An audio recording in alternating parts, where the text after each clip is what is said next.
Today I have the distinct pleasure of presenting you with part 2 of After the Hunt, a horseshoe chat about outfitting big game hunting in Wyoming and Montana with SNS Outfitter and Guides. I'm joined by Ralph, Dave, Benny, Troy, Jim, Riley, Greg, and our outfitter, Cy, for a look back at the previous seasons and stories from their days in the field. We're continuing our conversation here with the camp managers for SNS Outfitter and Guides and having a great time recapping and all the stories. Will you tell us the story about when you made the bait for one of the old guides? We had a guide who guided for us for a number of years. We actually inherited him when we bought the Jackson Hole Outfitters camp, and he guided for Maury and Grant. And he's a really good guy named Tom Ruska, and he had a sense of humor that was off the charts. I mean, absolutely off the charts.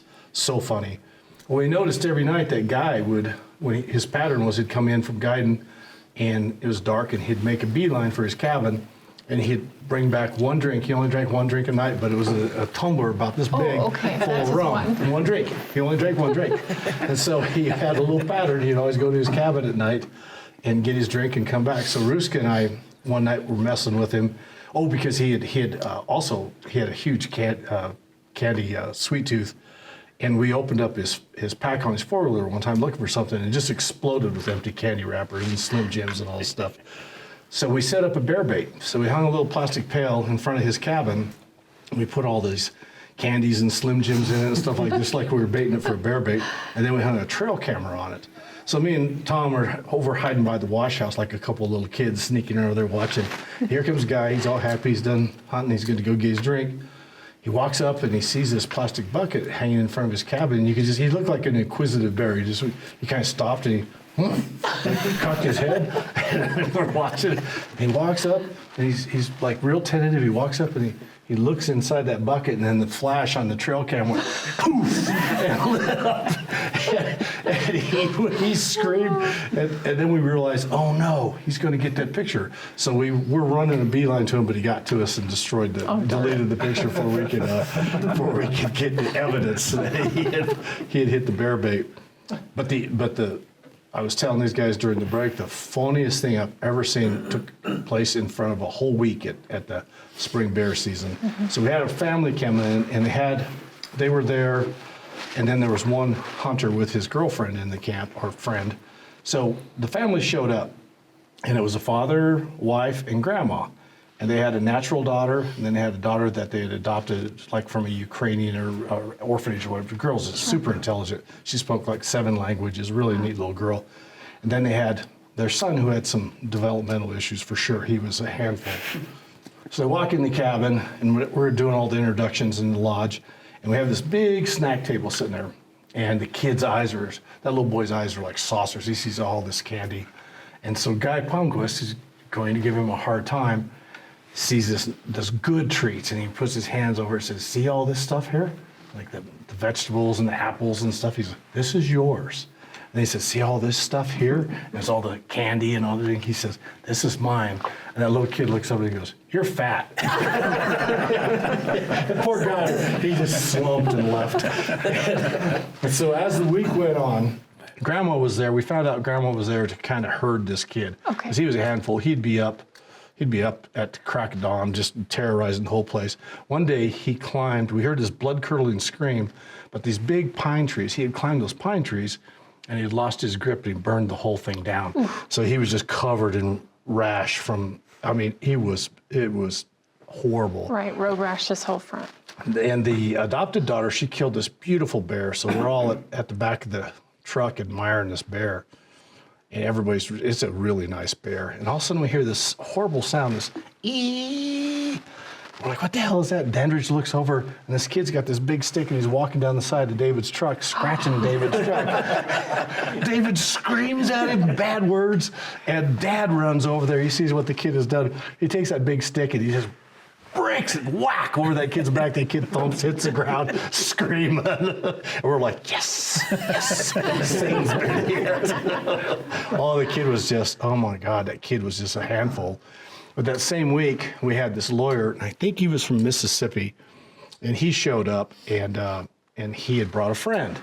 Well, the friend was about 20 years younger and had red high heels and was walking in the gravel. It was like, whoa. Which is not what you wear. No, and we probably assumed it probably wasn't a friend. So anyway, one morning, the lawyer was sitting on his porch smoking a cigarette, and that little handful kid walked by, and he stops and he looks at him and he goes, "Hey, mister, can your daughter come out and play?" He's like, "No, she's still sleeping." Okay, off we went. That was just, it was just a week you'd never forget. It was so funny too, because that lawyer, he got panicked out. It wasn't working for him, so he wanted to go to a for sure bait. So Dandridge, I'll never forget it. Dandridge took him to a bait where there was a 2-year-old bear, and he smoked that 2-year-old bear, and he came back, and everybody's looking at this bear. It's about this long, and it was on the tailgate of the truck, real pretty color, and his friend walked up and she looked at that bait. She goes, "That's going to make a nice pillowcase."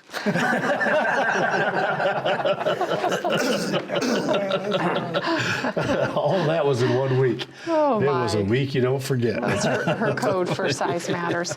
Did you messed with Guy at one point? We all messed with Guy. Yes. But I made a set of Bigfoot feet that you would put on your feet. I mean, they're that big. The toes articulate on them. And I had snowshoe bindings on them. And Guy was guiding down there in the spring, so there's snow. Mm-hmm. So one of his baits, we went down and put Bigfoot tracks all around it. Guy freaked out. He came back going, "Holy shit! There's more than bear here." Well, I remember there was a little bit more to it, because I think there was me and somebody else. We hid along the trail, and we were going to scare him after he took that bait because of the big tracks there. And when he came walking down the trail, he had his pistol out and fully drawn. I was like, "Nah, I'm not going to scare him." Back up in the tree. Some people say that Bigfoot does not exist. Well, it does exist. I have proof that it exists. Not only is it in the Northwest, but we have big feet in Wyoming. Okay, well, you talked about the storm of 2013 and the impacts of all that. I want to hear some other non-dream season stuff or nightmare season. And you were talking about more weather. What about hunting up in the Bighorns with the fog? When the fog rolls in up there, you cannot see 5 foot in front of you. You can't see the ground sitting on the back of a horse. You really can't. And you see it coming for a long time. Yeah, so I said, you'll be able to see it coming, and it's like, it looks like a cloud coming in, but it's like a wall when it hits you. It's unbelievable. That first year I was there, the clients killed a couple bucks, and I just figured I'd pack them out the next day, but the fog rolled in. And at breakfast, I go, "I'm just going to go get those deer." And the guides went, "You'll never find them." And I went, "Yeah, I'll find them." Anyway, I left, and I started riding, and I really could not see the ground from riding a horse. I got out, I don't know if I was 100 yards away from the camp. And I had a hell of a time finding my way back to the camp. And it's like I waited outside the cook tent going, I know they're just in there going, we told you. Yeah, I think we all tried it. Yeah. Once. Yeah. Once. It's Or we watched somebody out. I remember Justin took off one morning.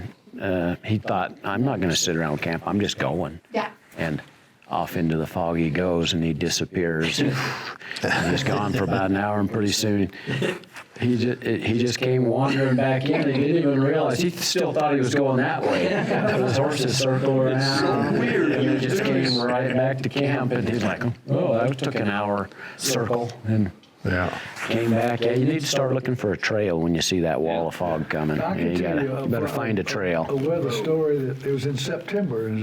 Tomorrow is opening day of antelope season, and we're at Martin Ranch. And Si comes out and gives us our pep talk. We wake up in the morning and snow is up to the bumper of my truck. It had not even been predicted. We filled everybody out that day too. Before noon. Before noon. I drove back out again the next morning. I said, here's the deal, guys. I said, this is going to start melting and we ain't going to be able to move a truck. So if I were you, I'd shoot really well today because it's going to be done about noon. Shoot early and shoot often. Yeah, and they did. They all filled out. And then I think I pulled 2 trucks out that day with my winch, 2 guide trucks that were trying to get back in before, the frost had left it. So it was a pretty wicked day. I had an old guy and his 2 doctors' sons were doctors, and they were hunting with him. And we went out of camp, and we were going up that county road. I don't remember the name of it. And we come around the curve, and there's a stock pond. And there's 7 antelope standing on the dam, 6 does and a buck. So we get out, and I get the old guy set up on the hood of my truck, and katoom, I said, first off, I say, you see him? I see him. I say, it's the one on the end. I say, the damn antelope. And he immediately kills the doe on the other end. So we walk out to him. He said, That never happens to you either. No. I said, why did you shoot the wrong animal? He You said, have that same story every year. I didn't shoot no doe. I said, one of us did. So we get out there. He said, what are we going to do with this doe, Benny? I said, what do you mean what are we going to do with this doe? Really? I mean, what are we going to do with this doe? I said, we're about to put a real expensive tag on this doe. Yep. That is your animal. Okay, what else you got? Natural disasters, road closures, horse wrecks. I know there's more fires. The Grays River fire. Yeah. Yeah, fill us in. They had a couple of lightning strikes down there that caused some major fires. Yeah, I remember 2 separate fires were burning at the same time. And they closed the road, and that's when we were bear hunting down there. Yep. And it cut off half of our bear baits. There's, and then there's personnel things too. I remember one of my funniest years was I had to hire a bunch of new guides. It was shortly after Steve had left the business and had this influx of a bunch of new guides, and one of them's name was Merle. And so we're taking him out, showing him the country. There was you were with me and Merle and a couple others. So we see a porcupine, and so somebody, I can't remember who jumped out to shoot the porcupine. The guy with the pigtail. No, that's right, the guy with the pigtail. So he jumps out.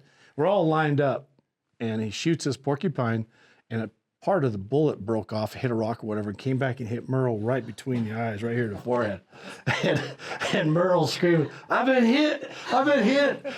And he's feeling the back of his head for an exit wound, which I never have figured out. Pouring down his face. And Merle hasn't even hit the ground, and we're divvying up his shit. And Benny's like, can I have your boots? And somebody's like, can I have your truck? I want your rifle. And he goes, you sons of bitches, I'm not even dead, and you're divvying up my shit. He hit him right there. But you didn't tell it just right. He's from Alabama also, and he said, I've been here. I actually had one with a certain guide, and great guy, great personality, great with hunters, but he didn't shower. Oh. I had a hunter the same way too. Like I had to leave my doors open in my truck for 3 weeks, but this guide was a great guide, but I had to have the. I got a text from one of the other guides saying, "Hey, it's starting to affect, and I can't they're all breathe in the vicinity. They're all in the little camp shack." So I had to.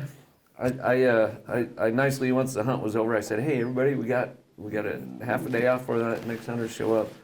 Everybody's got time to relax for a minute, take a shower or whatever, clean up, do laundry." And I texted the guide about 2 hours later. I'm like, "Hey, you get a chance to get a shower in?"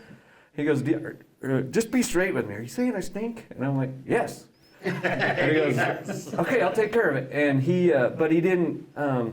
He was kind of a backcountry type guy, so he didn't go take a shower. He got in his vehicle and left for about 45 minutes. Well, he went over to the lake that was close and took care of it. So, yeah, that was interesting, having the you stink conversation.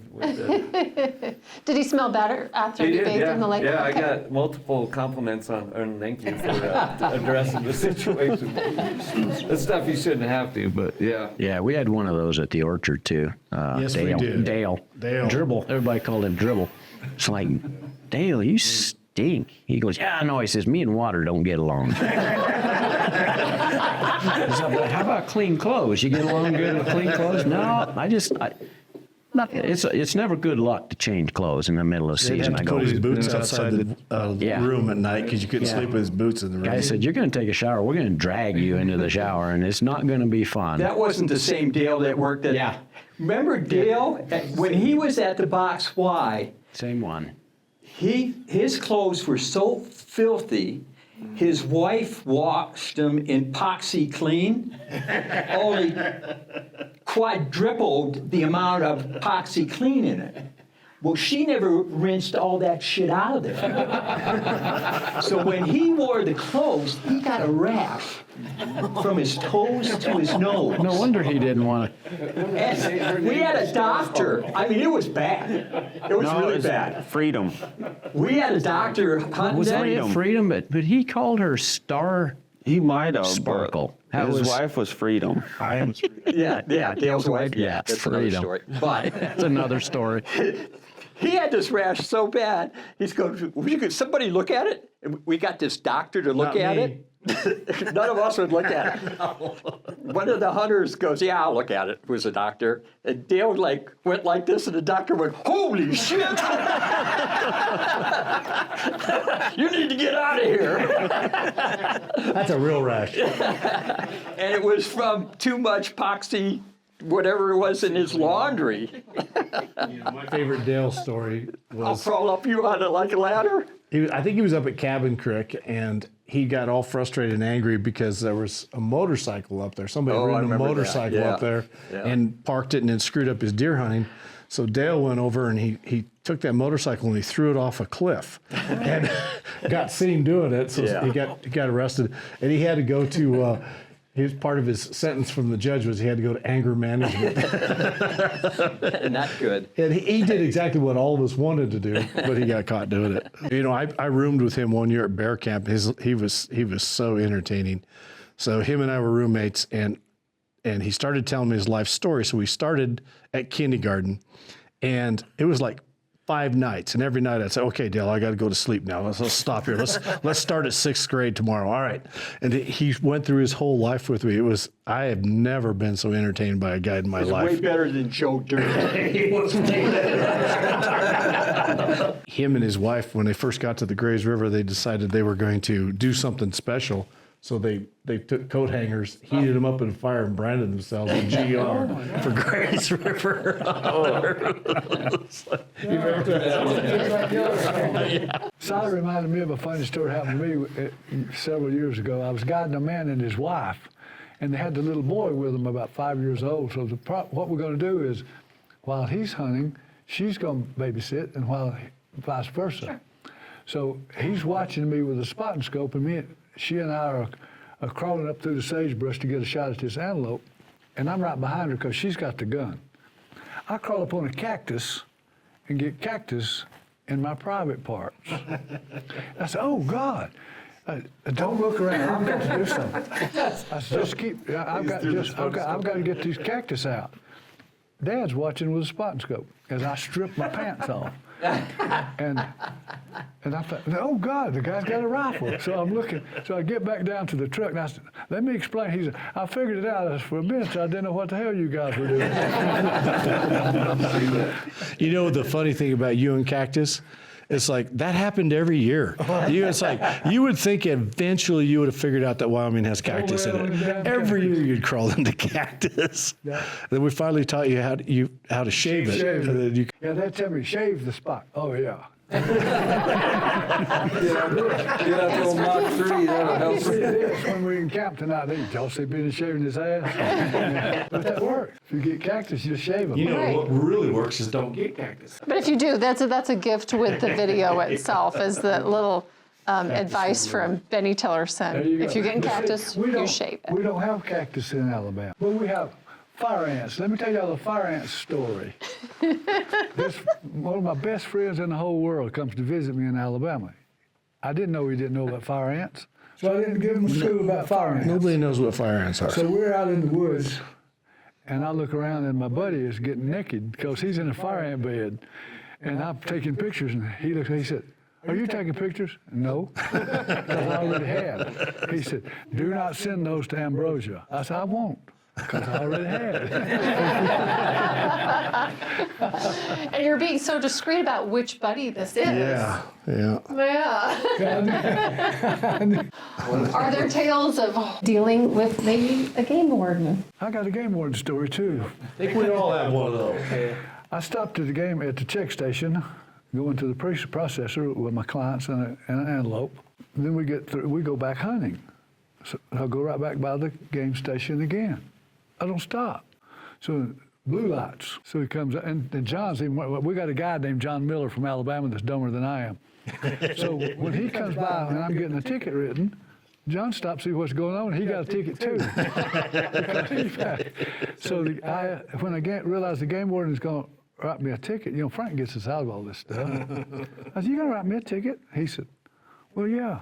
I said, "Well, you're a chicken shit, son. That's our shit." That cost me. Making friends. That cost me $700. Yeah, I bet it. Gabe, were you two in camp at Key Lines when I had my come apart on Corley? Yes. That was, honestly, that was my year one of Being camp manager. Yes. Well, go for it. Try to tell us.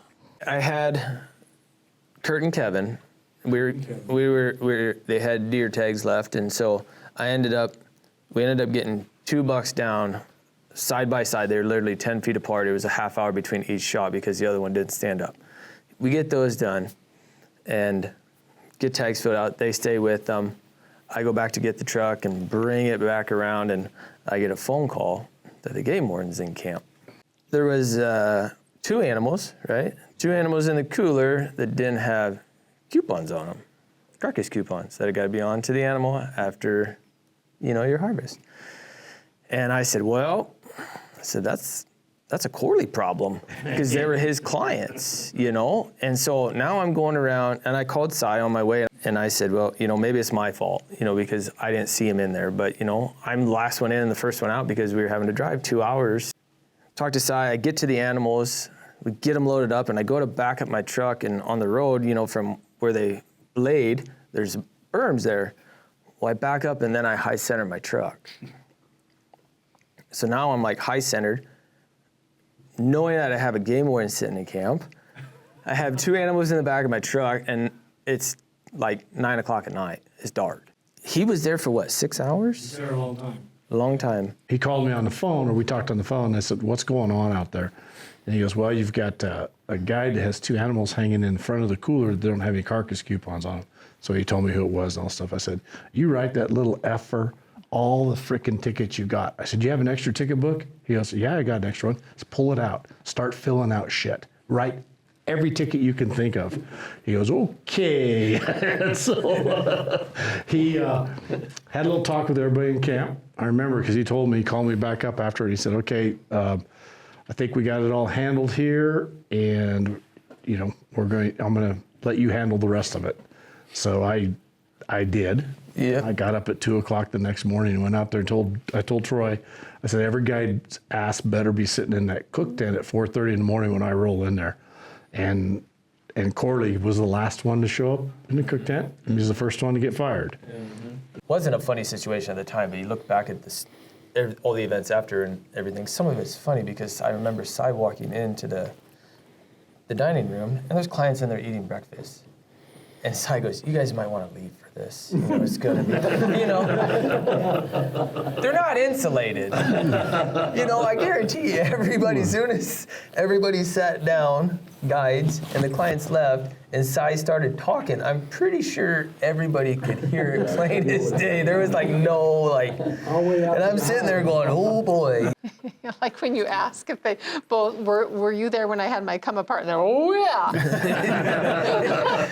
That's a side I don't want to see again of Cy. But we've also had, I've had a good run-in with the game warden where, in our safety talks, we always, we put down there, we're a law-abiding outfit. All fishing game laws will be strictly adhered to, and we're morally and ethically responsible to report it. I witnessed on the ranch we were hunting, there were some guys that were hunting bull antelope. And it was super windy that day, and I had clients with me. And I heard them shoot, and I pull up, and I go to turn, and I can look down, and I see an antelope laying down there, and they're driving away. And I looked down there with my binos, and it was a buck.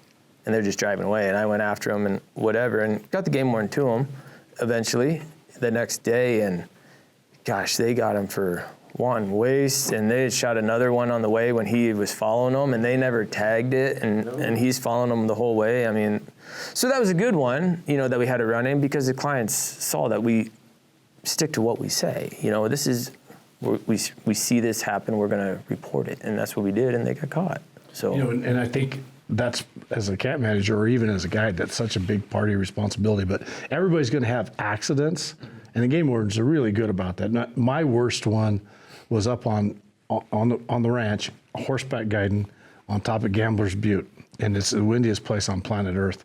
And I chewed Copenhagen at the time, and I would always take my hunter's carcass coupons and I'd put them in my pocket, and that's where I'd put my Copenhagen. So I reached in there. We had a deer killed. It was all great, and I got the carcass coupon in my pocket.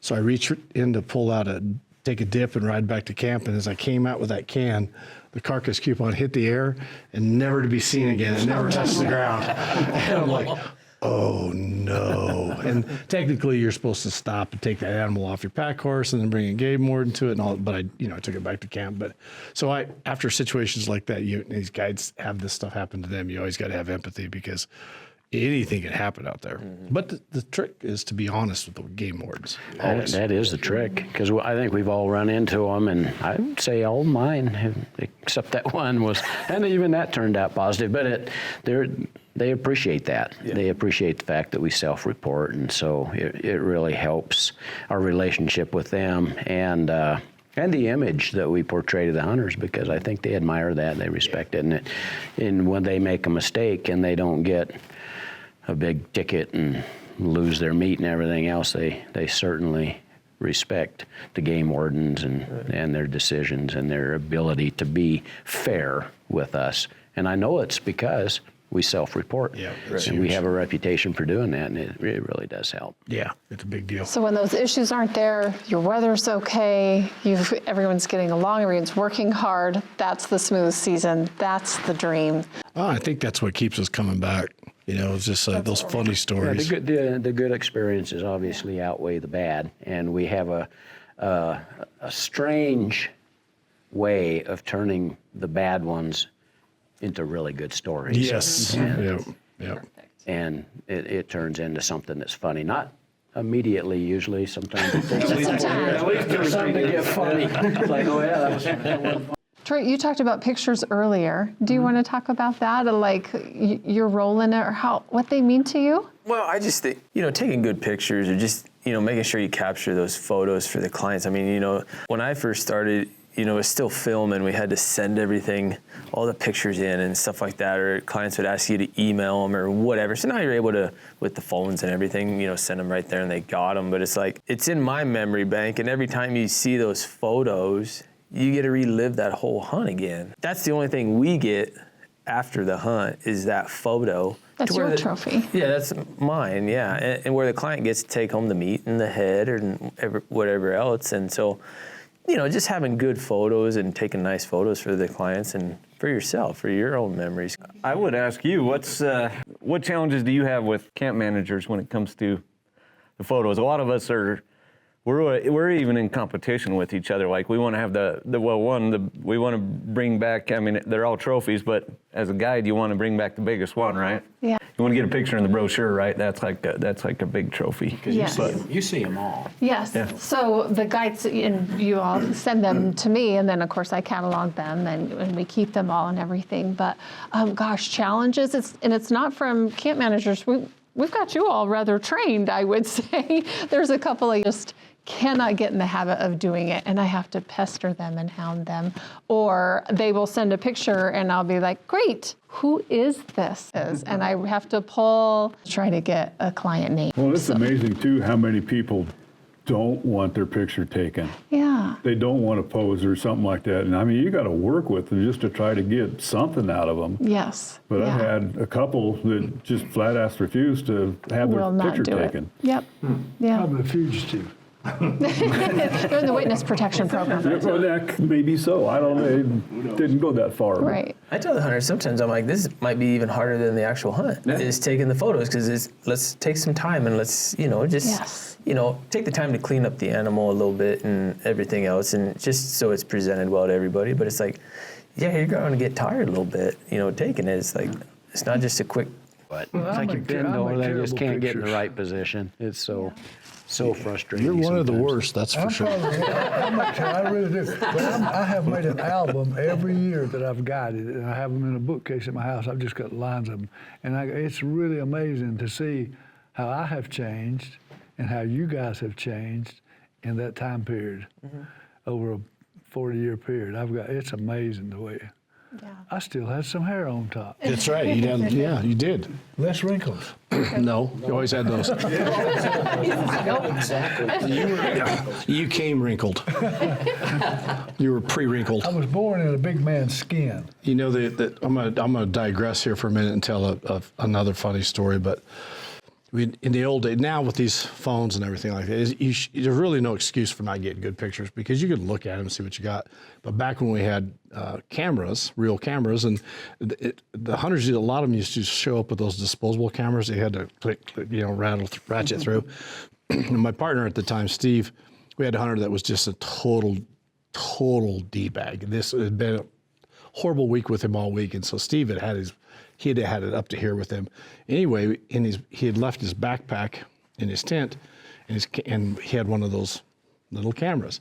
So Steve grabbed up that camera, and he said, "I'm going to show this son of a bitch." And so he opens up his pants and he takes like 3 pictures of his crotch. He goes, "This is for your wife." And then he goes around, and the guy would not use the outhouse.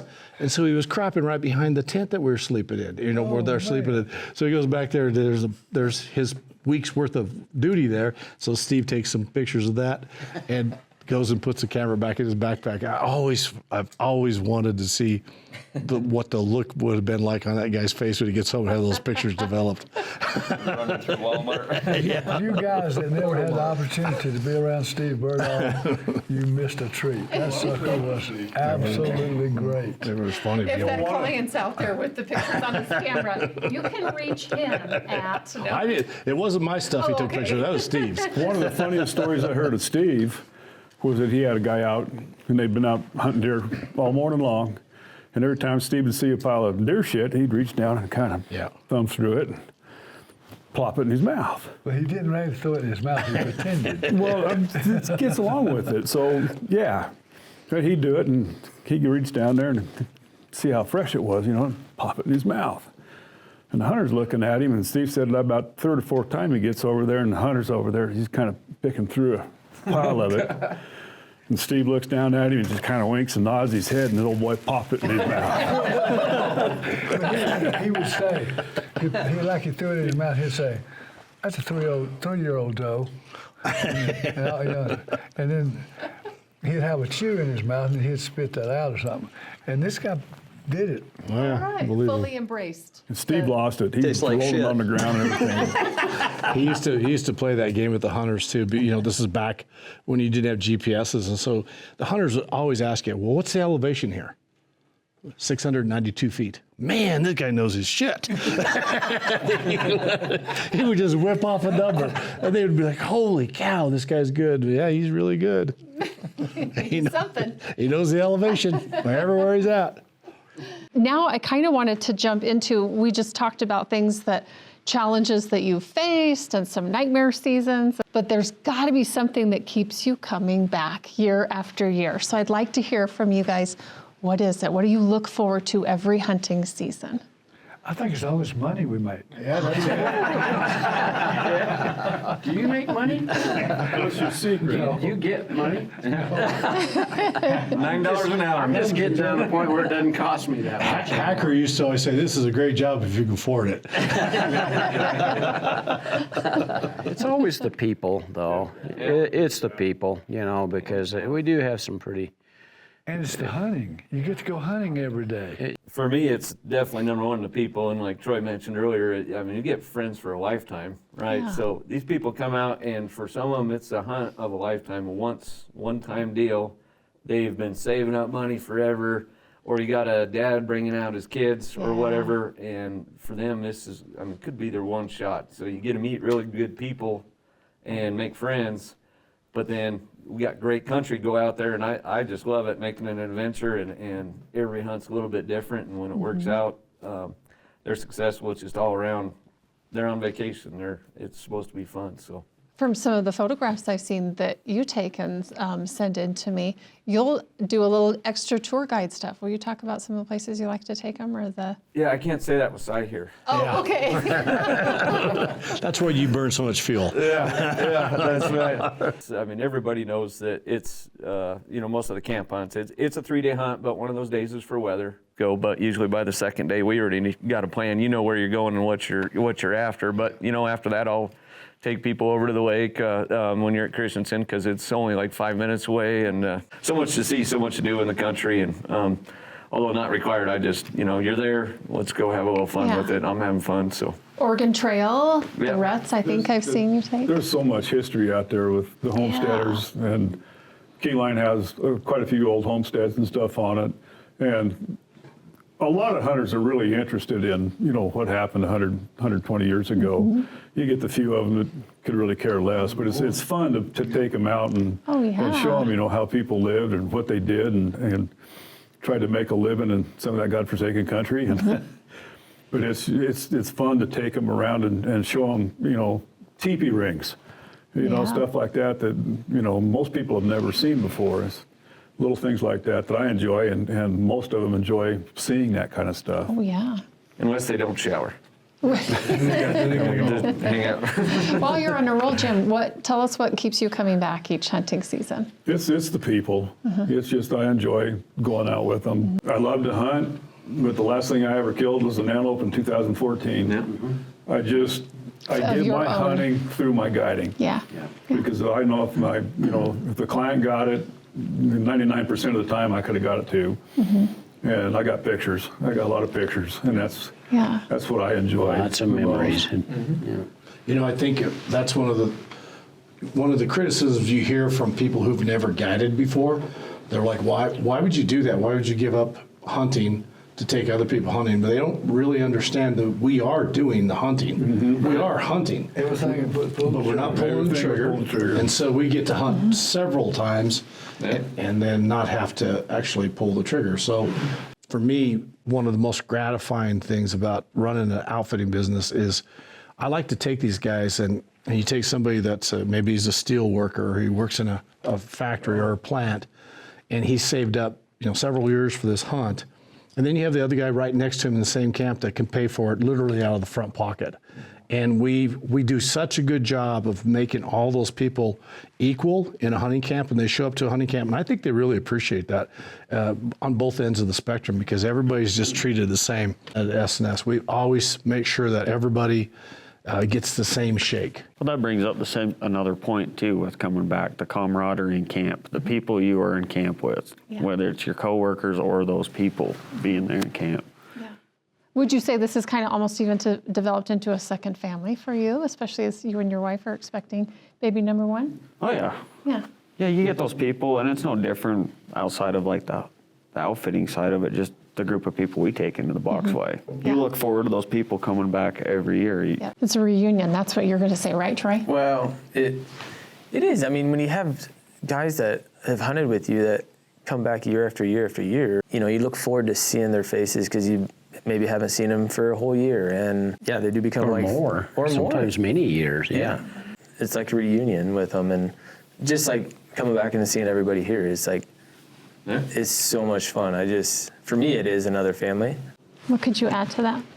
It's the thrill of the chase too. It's just a great industry to be in. When I was a mechanic, after you charge somebody $200 to $600 or $800, they never have a smile on their face. Never. That's weird. After a deer hunt or an elk hunt or a bear hunt, they all have a smile on their face. Even if it's they're a unsuccessful. wonderful industry to be in. Even if they haven't killed anything. Yeah, absolutely. Almost always, they're always We're happy. on vacation along with them. Right. I really am.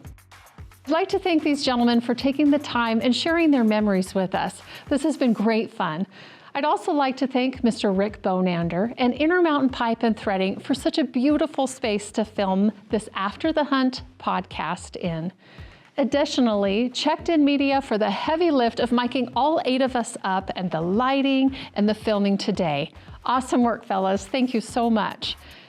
We hope that you have enjoyed the many tales from the season and continue to follow along with SNS Outfitter and Guides on Facebook, Instagram, and right here on our YouTube channel by subscribing, liking, and choosing to follow along with us. To be sure that you are receiving our monthly newsletter, hop onto the website at huntwyo.com, click on the newsletter icon on the top of the homepage, and fill in your information. If a hunting catalog is what you are after, go to the website as well, click on the brochure tab at the top of the homepage, and fill in your information. If you have any questions about a hunt with SNS Outfitter and Guides, you know what to do. Give us a call or an email. We'd be happy to help. Until next time, thanks for watching, and we look forward to bringing you more of the very best of hunting in Wyoming and Montana with SNS Outfitter and Guides.